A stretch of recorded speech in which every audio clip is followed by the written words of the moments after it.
Покачувањето на платите во сите сектори е потврда за грижата на владата за граѓаните, рекоа на прес од Штипскиот огранок на СДСМ.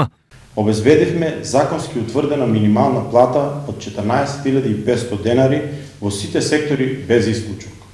За 2 години ја зголемивме минималната плата за 5.500 денари. Истовремено, државата ги субвенционира придонесите од 600 до 6.000 денари за сите компании од приватниот сектор кои што ќе ги зголемат платите на работниците за оваа сума. Повисоки плати има и за вработените во образованието. Растат платите на вработените во основното, средното и високото образование. Во јануари ќе настапи трето покачување на платите на наставничкиот кадар, откако претходно 2 години поред со септемвриски плати добија покачување за околу 5%. Севкупно наставниците за еден нецел мандат на владата предводена од СДСМ добиваат повисоки плати за 20%. Највисоки покачувања се остварени во секторот здравство. Платите на лекарите специјалисти се зголемуваат за 25%, а на медицинските сестри за 10%.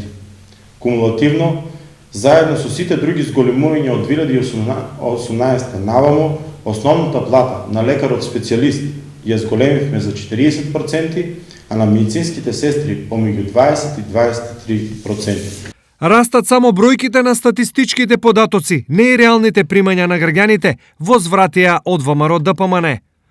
Платите во приватниот сектор вештачки се зголемуваат како статистички податок за сметка на економијата и продуктивноста на компаниите.